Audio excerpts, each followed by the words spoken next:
স্বাগতম।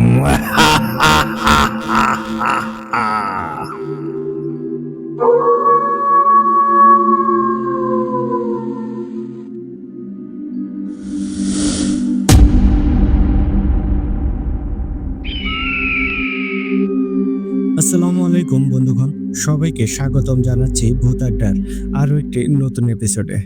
বরাবরের মতোই আপনাদের সাথে আছি আমি ইমরান এইচ খান। আজকে কিন্তু আপনাদের জন্য আরও একটা দুর্দান্ত ভয়ঙ্কর ঘটনা নিয়ে উপস্থিত হয়েছি। আশা করি আজকের ঘটনাটিও আপনাদের বেশ ভালো লাগবে। এই ঘটনাটি আমি নিজেই কালেক্ট করেছি আমার এক পরিচিত ছোট ভাইয়ের কাছ থেকে। তো বেশি কথা বাড়াবো না, মূল ঘটনায় চলে যাব। তার আগে আপনাদেরকে বলতে চাই, আপনারা যারা এখনো আমাদের চ্যানেলটিকে সাবস্ক্রাইব করেননি, দ্রুত সাবস্ক্রাইব করে পাশে থাকা বেল আইকনটি অন করে দিন। এর ফলে আমাদের পরবর্তীতে সকল আপডেটগুলো সবার আগে আপনাদের কাছে পৌঁছে যাবে। আর আপনারা যদি আমাদেরকে ঘটনা পাঠাতে চান, সেই ক্ষেত্রে আপনাদের কাছে দুটি ওয়ে আছে। প্রথমত আপনারা সরাসরি আমাদেরকে হোয়াটসঅ্যাপে নক দিতে পারেন। আমাদের হোয়াটসঅ্যাপ নাম্বারটি হচ্ছে 01342298285। আমি আবারও বলে দিচ্ছি 01342298285। এই নাম্বারে হোয়াটসঅ্যাপ করতে পারেন। এছাড়াও আপনারা চাইলেই কিন্তু আমাদেরকে ইমেলের মাধ্যমে ঘটনা পাঠাতে পারেন। আর আমাদের ইমেল অ্যাড্রেসটি হচ্ছে bhutadda.stories@gmail.com bhutadda.stories@gmail.com। আপনাদের জানা ভয়ঙ্কর ঘটনাগুলো লিখে কিংবা ভয়েস ক্লিপ আকারে আমাদেরকে পাঠিয়ে দিতে পারেন। আর শুরুতে আপনাদেরকে অনুরোধ করব, আমাদের ঘটনাগুলো যদি ভালো লাগে তাহলে অবশ্যই বেশি বেশি শেয়ার করে অন্যদেরকেও শোনার সুযোগ করে দেবেন। এর ফলে আমাদের ভূত আড্ডা পরিবারটা কিন্তু ধীরে ধীরে বড় হবে। তাহলে সবার কাছে পৌঁছে যাবে আমাদের এই ভূত আড্ডা। আশা করি আপনারা ভালোবেসে এই কাজটা তো অবশ্যই করবেন। তো এখন আর বেশি কথা বাড়াবো না, এখন সরাসরি চলে যাব আমার কালেক্ট করা গফুর মৌলানার ঘটনায়। চলুন ঘটনাটি শুনে আসি।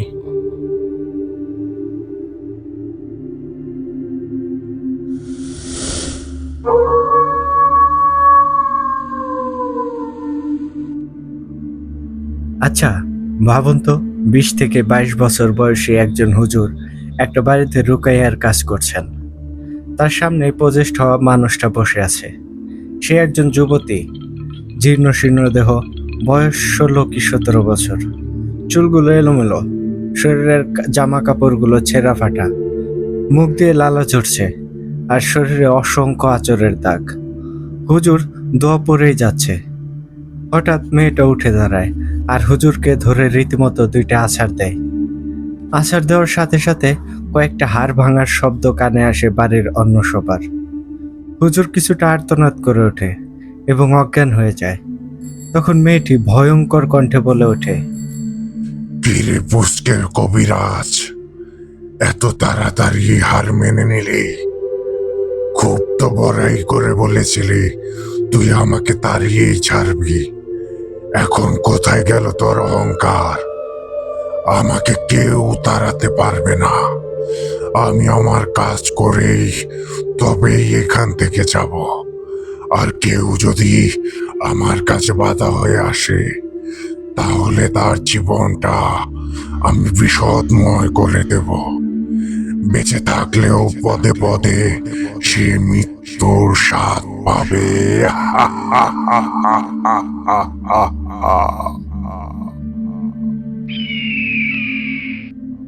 আসসালামু আলাইকুম প্রিয় লিসেনার্স, কেমন আছেন সবাই?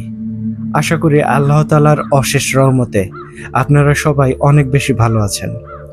আমিও আলহামদুলিল্লাহ অনেক বেশি ভালো আছি। আমি আপনাদের প্রিয় শো ভূত আড্ডার হোস্ট ইমরান এইচ খান বলছিলাম।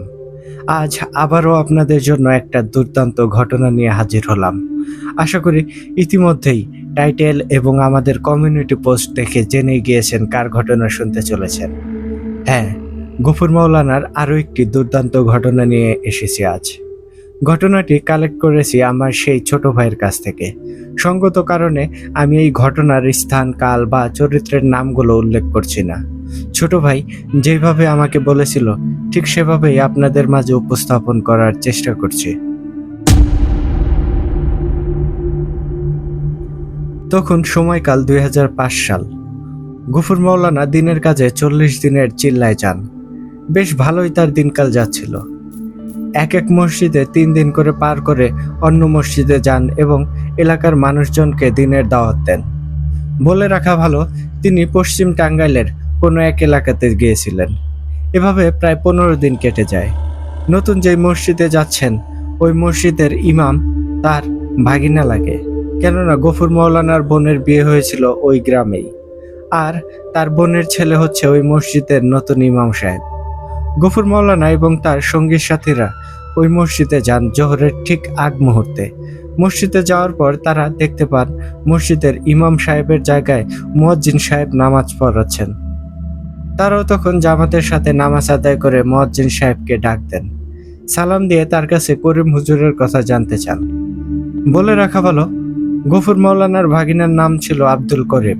তাকে সবাই করিম হুজুর নামেই চেনে। তখন মুয়াজ্জিন সাহেব জানান যে করিম হুজুর অসুস্থ, তাই মুয়াজ্জিন সাহেব বেশ কিছুদিন থেকে ইমাম সাহেবের দায়িত্ব পালন করছেন। এই কথা শুনে গফুর মাওলানা মনে মনে ঠিক করেন সে তার বোনের বাড়িতে যাবে এবং ভাগিনার কি অবস্থা দেখে আসবে। যেই ভাবা সেই কাজ। তিনি তার সঙ্গী সাথীদের কাছ থেকে বিদায় নিয়ে তার বোনের বাড়িতে যান। মসজিদ থেকে তার বোনের বাড়ির দূরত্ব পায়ে হাঁটা 10-15 মিনিটের রাস্তা। হাঁটতে হাঁটতে গফুর মাওলানা যখন তার বোনের বাড়িতে প্রবেশ করেন, তার শরীরটা কেমন যেন ঝাঁকি দিয়ে ওঠে। তখন গফুর মাওলানা 2 পা পিছিয়ে আসেন। তিনি বুঝতে পারেন খারাপ কিছুর আভাস। তখন তিনি নিজের শরীর বন্ধ করে বিসমিল্লাহ বলে বাড়িতে প্রবেশ করেন। বাড়ির উঠানে দাঁড়িয়ে করিম হুজুরের নাম নিয়ে ডাকতে থাকেন। তখন ঘর থেকে তার বোন বেরিয়ে আসে। গফুর মাওলানাকে দেখে তার বোন দৌড়ে আসে, সালাম দেয় এবং ভাইকে ধরে কান্না করে দেয়। তখন গফুর মাওলানা দেখেন তার বোনের চোখে মুখে চিন্তার ছাপ, কেমন যেন অসুস্থ দেখাচ্ছে তাকে। তখন গফুর মাওলানা বলেন, কিরে বোন, তোকে এমন দেখাচ্ছে কেন? আর করিমের কি হয়েছে? শুনলাম ও নাকি অসুস্থ। তখন গফুর মাওলানার বোন যেন আরো কান্নায় ভেঙে পড়ে। তখন সে বলে, ভাইজান, আমার হাসি খুশি পোলাটার হঠাৎ কি হইল? শরীরের কতগুলো হাড়গোড় ভাঙলো, এখন আবার ভয়ে ভয়ে দিন পার করতেছে। ঘরে আহো ভাইজান, তুমি নিজের চোখেই দেখো। এরপর গফুর মাওলানা এবং তার বোন ঘরে প্রবেশ করে। ঘরে ঢুকতেই দেখেন করিম হুজুরের হাতে পায়ে ব্যান্ডেজ, বিছানায় পড়ে আছে তিনি, আর তার শরীর যেন শুকিয়ে কাঠ হয়ে গেছে। এমন দৃশ্য দেখে গফুর মাওলানার চোখ ভিজে যায়। গফুর মাওলানা তার ভাগিনা করিম হুজুরের পাশে গিয়ে বসেন এবং তার মাথায় হাত বুলিয়ে দেন। করিম হুজুর তখন ঘুমাচ্ছিল। গফুর মাওলানার হাত রাখতেই সে চমকে ওঠে এবং গফুর মাওলানাকে দেখে সালাম দিয়ে বলেন, মামা, আপনি এসেছেন? মামা, আপনার হাতটা আমার মাথায় রাখেন, অনেকদিন পর একটু শান্তি লাগছে। তখন গফুর মাওলানা বলে, করিম, কি হয়েছিল বাবা? তোমার এই অবস্থা হলো কিভাবে?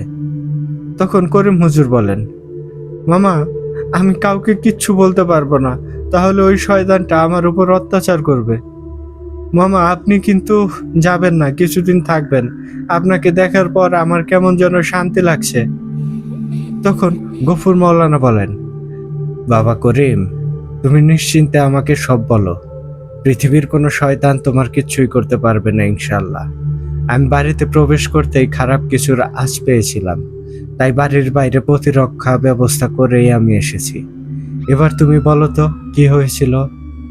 এবার করিম হুজুর কিছুটা আশ্বস্ত হয়ে বলতে শুরু করেন, মামা, আমি আজ প্রায় 13 দিন যাবৎ এমন বিছানায় পড়ে আছি। আর এই ঘটনাটির সূত্রপাত হয় এখন থেকে 17 দিন আগে। আমরা একসাথে মাদ্রাসায় পড়ালেখা করেছি। ও একটি মেয়েকে পছন্দ করত। পারিবারিকভাবে ওদের বিয়েও ঠিক হয়েছিল, কিন্তু বিয়ের ঠিক 2 দিন আগে হঠাৎ মেয়েটির মধ্যে কিছু পরিবর্তন লক্ষ্য করা যায়। মেয়েটি নাকি কোনো কারণ ছাড়াই যাকে তাকে বকাঝকা করতে শুরু করে। সুযোগ পেলেই গাছের উঁচু ডালে উঠে বসে থাকে। গায়ের জামা কাপড় ঠিক মতো রাখতে চায় না। বাড়ির অন্যান্যরা এসব দেখে মেয়েটিকে বাড়িতে নিয়ে আসে। আর সেদিন রাতেই ঘটে আর একটা ভয়ঙ্কর ঘটনা। মেয়েটি আর তার মা একসাথেই ঘুমাতো। হঠাৎ রাতে মেয়েটির মায়ের ঘুম ভেঙে যায় এবং দেখে সেখানে মেয়েটি নেই। মেয়ের মা ভাবে হয়তো বাথরুমে গেছে। বেশ অনেকক্ষণ হয়ে যাওয়ার পরেও মেয়েটি আসে না। এ দেখে মেয়ের মা উঠে বাইরে যায়, দেখে বাথরুমও ফাঁকা। এরপর মেয়ের মা বাড়ির অন্যান্যদেরকে ডাকে এবং আশেপাশে খুঁজতে থাকে। এক পর্যায়ে তারা দেখে কে যেন পুকুরের পানিতে দাঁড়িয়ে আছে। কাছে যেতেই সবাই লক্ষ্য করে মেয়েটি বুক সমান পানিতে দাঁড়িয়ে আছে আর পুকুরের কাঁচা মাছ কচকচ করে ধরে ধরে খাচ্ছে। এসব দেখে তারা ঝটপট পুকুরে নামে এবং মেয়েটিকে ধরে বাড়িতে নিয়ে আসে। আজ বাদে কাল মেয়েটির বিয়ে, অথচ মেয়েটির এখন এমন অস্বাভাবিক আচরণ দেখে তারা বুঝে যায় এখানে জিনভূত ঘটিত ব্যাপার আছে। ঠিক করা হয় একজন ভালো হুজুর কবিরাজ নিয়ে আসবে। সেই রাতেই মেয়েটির বাবা একজন কবিরাজকে ডেকে আনেন। কবিরাজের বাড়ি তাদের বাড়ির কাছাকাছি ছিল। কবিরাজ বাড়ির সীমানায় আসতেই ওরে বাবারে বলে উল্টো দিকে দৌড় দেয় আর বলে, আমার ভুল হয়েছে, আমি আর কখনো এখানে আসবো না, আমাকে মাফ করেন। এই বলে দৌড়ে চলে যায়। তখন বাড়ির সবাই মেয়েটিকে একটা ঘরে নিয়ে আবদ্ধ করে রাখেন। মেয়েটি তখন অল্প গোঙানির মতো আওয়াজ করছিল। এভাবেই সকাল হয়। তখন মেয়েটির বাবা কোনো ভূমিকা না করে সরাসরি আমার বন্ধু ইকবালের কাছে যায় এবং তাকে সবকিছু বলেন আর বলেন বিয়ে পিছিয়ে দেওয়ার কথা। সেই সাথে মেয়ের সাথে কি কি সমস্যা হচ্ছে এটাও খুলে বলেন। তখন ইকবাল মেয়েটিকে দেখতে তার বাড়িতে যায়। মেয়েটি তখনও সেই ঘরেই আবদ্ধ ছিল। ইকবাল বাড়িতে প্রবেশ করতেই ঘরের মধ্য থেকে সেই মেয়েটি ভয়ঙ্কর কণ্ঠে বলে, এই কুত্তার বাচ্চা, কেন এসেছিস? এই ওকে চলে যেতে বল, নয়তো এর পরিণাম অনেক খারাপ হবে বলছি। ইকবাল তখন জানালা দিয়ে মেয়েটির সাথে কথা বলতে চায়, কিন্তু মেয়েটি তখন ক্ষিপ্ত হয়ে নিজেই নিজের শরীরে আঘাত করতে থাকে আর সেই আঘাতের স্থান থেকে দর দর করে রক্ত ঝরতে থাকে। তখন মেয়েটি আবারও বলে, কিরে, এই কুত্তার বাচ্চা, তুই কি যাবি নাকি আরো দেখবি? এই বলে মেয়েটি তার শরীরের জামা কাপড় ছিঁড়তে শুরু করে।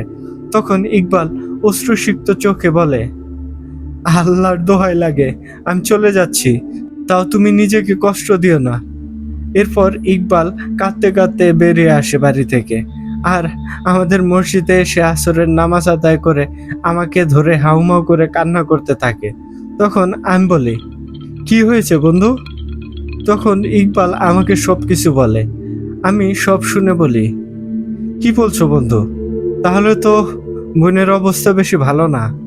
বলে রাখা ভালো, ইকবালের প্রেমিকা করিম হুজুরকে বড় ভাই হিসেবে সম্মান করত। এরপর করিম হুজুর বলে, বন্ধু তুমি আপাতত বাড়িতে চলে যাও, আমি ইনশাল্লাহ ঈশার নামাজের পর তোমাকে নিয়ে ওই বাড়িতে যাব, দেখি কি করা যায়। এরপর ঈশার নামাজের পর আমি ইকবালকে নিয়ে ওই বাড়িতে যাই। বাড়িতে প্রবেশ করতেই মেয়েটি বলে ওঠে, কিরে জানোয়ার, তুই আবার এসেছস? আর সাথে করে ওটা কাকে নিয়ে এসেছস? ওই পুষ্কে হুজুর আমার কি করবে রে? হ্যাঁ, আয় তোরা ভিতরে আয়। আমি ইকবাল এবং মেয়েটির বাবা ওই ঘরে প্রবেশ করি। এরপর মেয়েটির সামনে গিয়ে বসি। বুঝতে পারি মেয়েটির মধ্যে কোনো এক দুষ্ট জিনের আসর আছে। তখন আমি মেয়েটির উপর দোয়া পরে ফু দেই এবং জিজ্ঞেস করি, কে তুই আর কেন এসেছিস এখানে? মেয়েটি কিচ্ছুই বলে না, শুধু মুচকি মুচকি হাসে আর তাকিয়ে থাকে একভাবে আমার দিকে।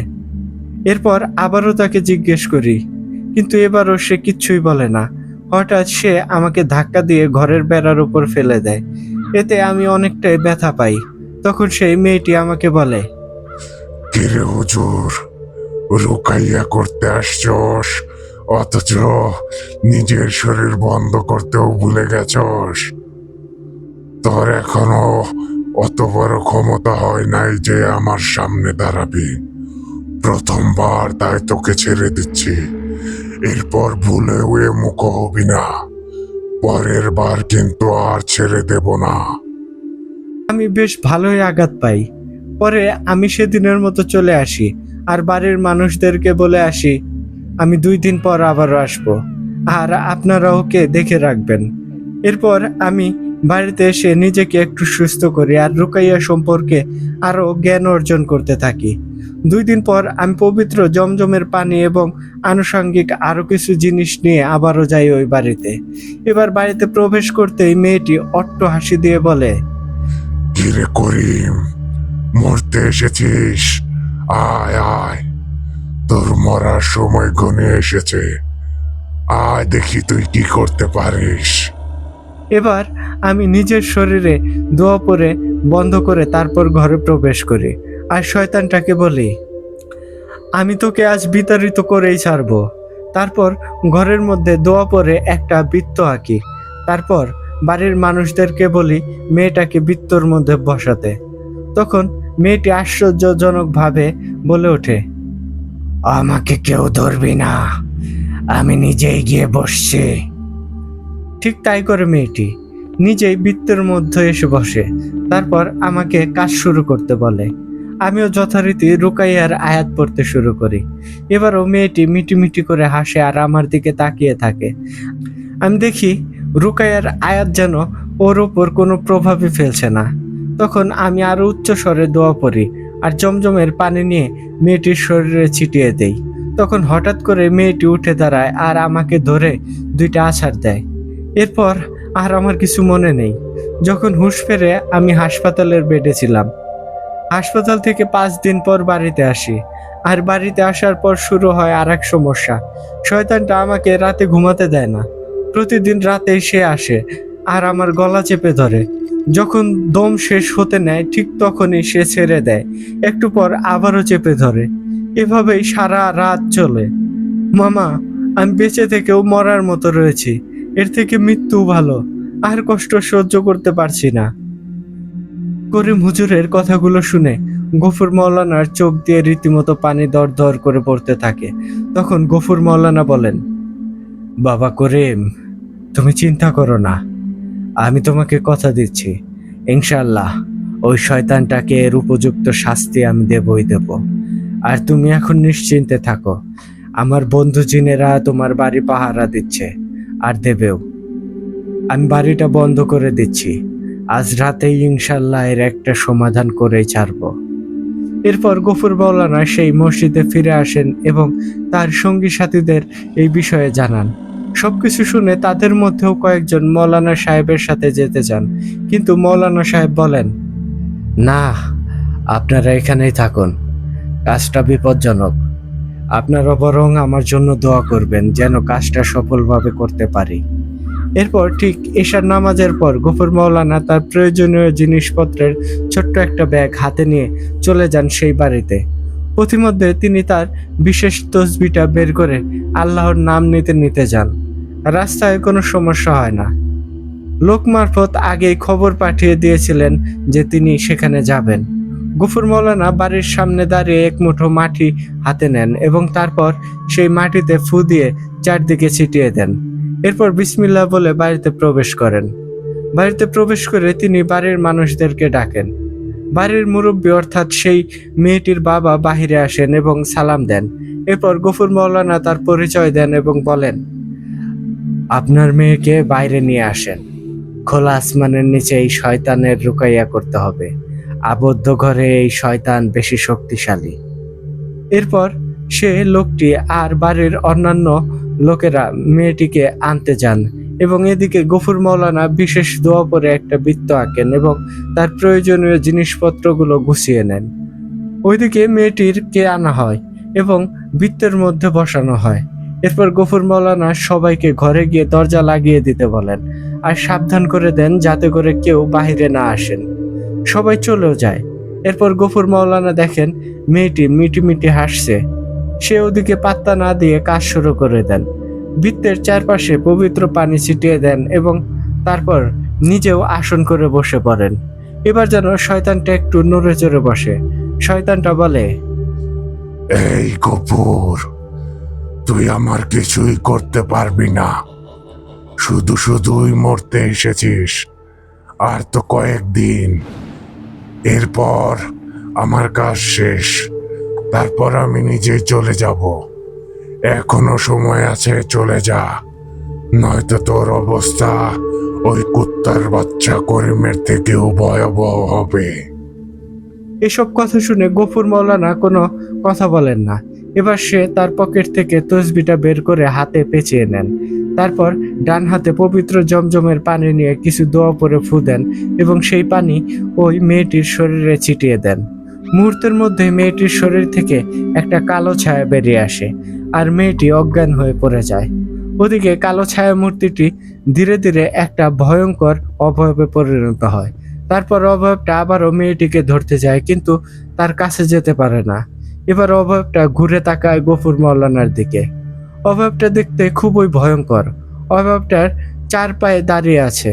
তার মুখটা বাদরের মতো। মুখের ভেতর থেকে বড় বড় 2টা দাঁত বেরিয়ে আছে আর মাথায় একটা বড় শিং। হাতে পায়ের নখগুলো বড় বড়। এবার সে গফুর মাওলানাকে উদ্দেশ্য করে বলে, এই কুত্তার বাচ্চা, তুই এটা কি করেছিস? আমি ওর মধ্যে প্রবেশ করতে পারছি না কেন? উত্তরে গফুর মাওলানা কিছুই বলেন না। চুপচাপ শয়তানটার দিকে তাকিয়ে দোয়া পড়তে থাকে। কোনো উত্তর না পেয়ে শয়তানটা যেন আরো ক্ষেপে যায়। তখন সে বলে, ঠিক আছে, ওকে যেহেতু ধরতে পারতেছি না, তাহলে তোর একটা ব্যবস্থা করে নেই, তারপরে ওটাকে ধরবো। এই বলে শয়তানটা গফুর মাওলানার দিকে তেড়ে আসে। ঠিক তখনই কোথা থেকে যেন আরেকটা পাহাড় সমান উঁচু একটা দানবাকৃতির অবয়ব এসে গফুর মাওলানার সামনে দাঁড়ায়। এই অবয়বের চেহারা আকৃতি আরো অনেক বেশি ভয়ঙ্কর। এর বর্ণনা মুখে বলে বোঝানো সম্ভব না। তার জ্বলন্ত 2টা চোখের আলোতে যেন পুরো বাড়িটা গরম হয়ে যায়। এবার সেই শয়তান অবয়বটা থমকে দাঁড়ায় আর ভীত স্বরে বলে, সম্রাট তাশারু, আপনি আমাকে দয়া করে ক্ষমা করে দিন। আমি যদি জানতাম আপনি এখানে আসবেন, তাহলে আমি মরে গেলেও এখানে আসতাম না। দয়া করে আমাকে মারবেন না। এবার সম্রাট তাশাহরু বলে ওঠে, কোথায় রেখেছিস? আর কে? বল। গফুর মাওলানা এসব কথার কোনো আগা মাথা বুঝতে পারে না। সে শুধু চুপচাপ শুনছিল। তখন ওই শয়তানটা বলে, সম্রাট, আমাকে বাধ্য করা হয়েছে, আমাকে মারবেন না। তখন আবারও সম্রাট তাশারু বলে ওঠে, তোকে কিছু জিজ্ঞেস করেছি, বল কোথায় আর কেন? তখন শয়তান অবয়বটা বলে, সম্রাট, ওই ঘরের ভেতরে 7-8 মাটির নিচে, আর এর পিছনে দায়ী ওই বিশুতান্ত্রিক আর এই গ্রামের একটা ছেলে, ওর নাম রাশেদ। এটা বলতে না বলতেই সম্রাট তাশারু ওই শয়তানটাকে ধরে ফেলে এবং টান দিয়ে ছিঁড়ে ফেলে, তাকে দ্বিখণ্ডিত করে ফেলে তার দেহ। তারপর চোখের আগুন দিয়ে পুড়ে ছাই করে দেয় সেই দেহটাকে। এরপর সম্রাট তাশারু একটা স্বাভাবিক মানুষের রূপে আসে এবং গফুর মাওলানার সামনে এসে বলে, হুজুর, আপাতত বিপদ কেটে গেছে, চলুন, আরো কিছু কাজ আছে। তখন গফুর মাওলানা বলে, সম্রাট, তোমার কথার তো কিছুই বুঝতে পারছি না, একটু বুঝিয়ে বলবে? তখন সম্রাট তাশারু বলে, হুজুর, বলবো, আগে কাজটা শেষ করি, চলেন, ঘরের ভেতরে যেতে হবে। এরপর সম্রাট এবং গফুর মাওলানা ওই মেয়েটির বাবাকে ডাকেন। মেয়েটির বাবা এবং বাড়ির অন্যান্যরা চলে আসে। তারপর সম্রাট জিনকে সাধারণ মানুষের রূপে দেখে জিজ্ঞেস করে উনি কে। তখন গফুর মাওলানা বলেন, উনি আমার সহকারী, আমার বিভিন্ন কাজে সাহায্য করে থাকেন। শুনুন, আপনার মেয়ে এখন আপাতত বিপদমুক্ত, আরো কিছু কাজ আছে, ওই ঘরটায় যেতে হবে। এরপর সম্রাট জিন, গফুর মাওলানা এবং মেয়েটির বাবা আরো বাড়ির অন্যান্য পুরুষ মানুষ ওই ঘরে যায়। তারপর সম্রাট জিন ঘরের মেঝের একটা অংশ দেখিয়ে দিয়ে 7 হাত মাটি খুঁড়তে বলে। কথা অনুযায়ী মাটি খোঁড়া হয়। দেখা যায় মাটির নিচে একটা সাদা কাপড়ের একটা পোটলা। পরে গফুর মাওলানা দোয়া পরে পোটলাটা খোলেন। দেখা যায় তার ভিতরে কিছু চুল, অন্য একটা কাপড়ের টুকরো, নখ একটা ছোট্ট হার এবং কিছু মাটি। তখন গফুর মাওলানা সেগুলোতে রুকাইয়া করে নষ্ট করে দেন। এরপর গফুর মাওলানা বলেন, এখন আপনাদের মেয়ে বিপদমুক্ত। ওর ওপর ভয়ঙ্কর কালো জাদু করা হয়েছিল। ইনশাল্লাহ আর কোনো সমস্যা হবে না। আপনারা চেষ্টা করবেন দিনের পথে চলতে, নেক আমল করতে। এরপর গফুর মাওলানা তাদের কাছ থেকে বিদায় নিয়ে চলে আসতে নিলে বাড়ির মানুষ তাকে কিছু টাকা পয়সা দিতে চান। তখন গফুর মাওলানা বলেন, দেখেন, আমি মানুষের উপকার করি আল্লাহর সন্তুষ্টির জন্য। আমার জন্য দোয়া করবেন, আর পারলে কিছু ইতিম পোলাপানকে একবেলা খাইয়ে দেবেন। এরপর তারা বেরিয়ে পড়ে মসজিদের উদ্দেশ্যে। পথিমধ্যে গফুর মাওলানা সম্রাট তাসারুদ্দিনকে জিজ্ঞেস করে কি ঘটনা ঘটেছিল আর কিভাবে। তখন সম্রাট তাসারু বলে, হুজুর, ওই মেয়েটিকে রাশেদ নামের একটা ছেলে পছন্দ করত, কিন্তু মেয়েটি পছন্দ করত ইকবাল নামের ছেলেটিকে। একসময় ইকবাল আর এই মেয়েটির পরিবার তাদের বিয়ে ঠিক করে, কিন্তু এই খবরটা রাশেদ নামের ছেলেটির মনে ভীষণ আঘাত করে। সে রেগে মেগে সিদ্ধান্ত নেয় মেয়েটি যেহেতু তার হচ্ছে না, তাই তার উপর কালো জাদু করে ওকে মেরে ফেলবে। তাই সে অনেক খোঁজাখুঁজি করে বিশুতান্ত্রিকের দ্বারস্থ হয়। বিশুতান্ত্রিকও বেশ মোটা টাকার বিনিময়ে কাজটা করতে রাজি হয়। সে একটা ভয়ঙ্কর পিশাচ জিনকে মেয়েটির ওপর চালান করে। তার ফলেই এত কিছু। আর কয়েকদিন গেলে মেয়েটি মারা যেত। হুজুর, আপনি জানেন তো আমার একটা উসুল আছে। আমি যে কাজেই যাই অপরাধীকে শাস্তি না দিয়ে ফিরি না। ঠিক নিয়ম অনুযায়ী রাশেদ নামের ওই ছেলেটির একটা অঙ্গ অকেজো হয়ে যাবে। আর রইল বিশুতান্ত্রিক, আমি তার বশ করা প্রত্যেকটা জিনকে মুক্ত করে দিয়েছি।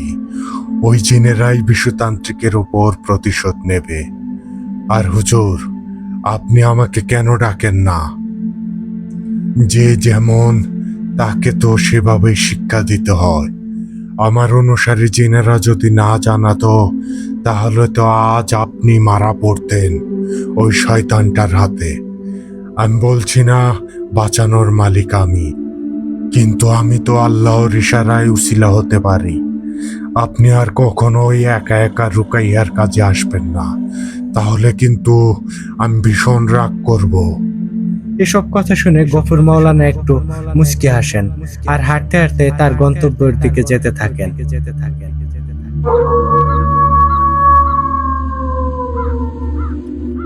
প্রিয় লিসেনার্স, আপনারা অনেকেই হয়তো ভাবছেন কে এই সম্রাট তাসারু।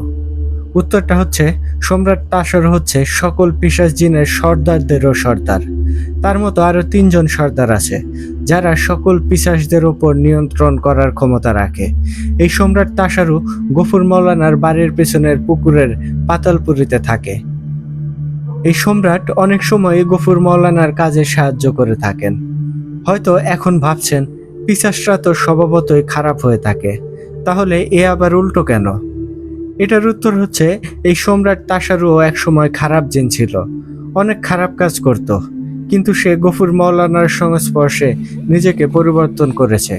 সে নিজেকে একজন পরহেজগার ভালো জিনে পরিণত করেছে। হয়তো এবার ভাবছেন কিভাবে গফুর মাওলানা এই সম্রাট তাসারুর সাথে পরিচিত হলো। এটার উত্তর আজ দেব না। এটার পিছনেও একটা লোমহর্ষক ঘটনা আছে, ওটা অন্য কোনো একদিন বলবো। হয়তো খেয়াল করেছেন এই ঘটনায় বেশ কিছু নাম আমি উল্লেখ করিনি, কারণ ওই মানুষগুলোর সমস্যা হতে পারে। আর ছোট ভাই যদিও আমাকে নামগুলো বলেছিল, সেই সাথে নাম প্রকাশ না করার অনুরোধও জানিয়েছিল। আশা করি আপনারা বিষয়টা বুঝতে পেরেছেন। আমি ছোট ভাইয়ের কাছ থেকে গফুর মাওলানার বেশ কিছু ঘটনা কালেক্ট করেছি। ধীরে ধীরে আপনাদের সামনে সেগুলো উপস্থাপন করার চেষ্টা করব। আর হ্যাঁ, ঘটনা ভালো লাগলে কিন্তু অবশ্যই কমেন্ট করে জানাবেন, আর বেশি বেশি শেয়ার করে অন্যদেরকে শোনার সুযোগ করে দেবেন। তো এই ছিল আজকের ঘটনা। আশা করি আজকের রাতটি আপনাদের বেশ ভালোই কেটেছে। আর আপনাদের যদি একটু আনন্দ দিতে পারি, তাহলেই আমাদের এই অক্লান্ত পরিশ্রম সার্থকতা পাবে। আপনারা অবশ্যই বেশি বেশি শেয়ার করে দেবেন। আর আপনাদেরকে বলবো, আপনারা যারা এখনো আমাদের চ্যানেলটিকে সাবস্ক্রাইব করেননি, দ্রুত সাবস্ক্রাইব করে পাশে থাকা বেল আইকনটি অন করে রাখবেন। এর ফলে আমাদের পরবর্তীতে সকল ঘটনার আপডেটগুলো সবার আগে আপনাদের কাছে পৌঁছে যাবে। ধন্যবাদ জানাতে চাই আমার সেই ছোট ভাইকে। ছোট ভাই অবশ্য তার নাম প্রকাশে অনিচ্ছুক থাকায় আমি তার নাম নিচ্ছি না, তাকে এভাবেই আপনাদের সাথে পরিচয় করে দিচ্ছি যে আমার ছোট ভাই। তো ধন্যবাদ ছোট ভাই তোমাকে এত সুন্দর সুন্দর ঘটনা আমার সাথে শেয়ার করার জন্য। আমি চেষ্টা করেছি তুমি আমাকে যেভাবে বলেছিলে ঠিক সেভাবেই আমার লিসেনারদেরকে উপস্থাপন করে শোনাতে। আশা করি আমার চেষ্টাটাও সার্থকতা পাবে। তো ধন্যবাদ ছোট ভাই। আরও যদি কোনো ঘটনা তোমার কাছে থাকে তাহলে অবশ্যই কিন্তু আমার সাথে কন্ট্যাক্ট করবে এবং আমাকে ঘটনাগুলো অবশ্যই শেয়ার করবে।